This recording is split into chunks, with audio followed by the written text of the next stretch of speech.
जब भी आप और हम कभी भी बिजली का बिल देखते हैं तो कहीं ना कहीं मन में यही डर लगा रहता है कि पता नहीं इस बार कितना और बिल बढ़ गया होगा। लेकिन इस बार अब राहत की खबर आई है। दोस्तों, उत्तराखंड विद्युत नियामक आयोग ने ये साफ कर दिया है कि बिजली महंगी नहीं होगी। दरअसल यूपीसीएल, जिसे हम उत्तराखंड पावर कॉर्पोरेशन लिमिटेड भी कहते हैं, ने एक रिव्यू पिटीशन डाली थी। इसमें उन्होंने 674.77 करोड़ रुपए की मांग की थी। उनका कहना था कि इतने खर्च की भरपाई टैरिफ से की जाए, लेकिन आयोग ने इस याचिका को पूरी तरह बेसलेस बताते हुए खारिज कर दिया। हुआ यूं कि यूपीसीएल ने कहा कि करीब 129.09 करोड़ रुपए का डिलेड पेमेंट सरचार्ज यानी डीपीएस टैरिफ में ना जोड़ा जाए, क्योंकि 2012 में सरकार ने डीपीएस ना लेने का फैसला किया था। लेकिन आयोग ने क्लियरली कह दिया कि चाहे सरकार हो या आम उपभोक्ता, रूल्स सबके लिए सेम है। डीपीएस टैरिफ का हिस्सा रहेगा और इंटरेस्टिंग बात यह है कि इससे टैरिफ कम होता है, यानी कंज्यूमर्स को फायदा है। लेकिन यहाँ एक और चैलेंज सामने आया। आयोग ने अगले 3 साल का बिजनेस प्लान भी देखा और यूपीसीएल को एक टफ टारगेट दिया है।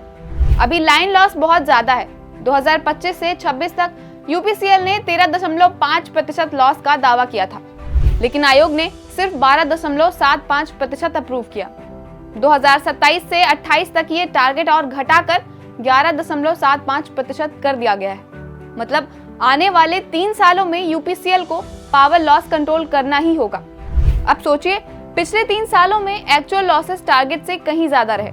2021 से 22 में 14.70% रहा, 2022 से 23 में 16.39% और 2023 से 24 में ये 15.63% रहा।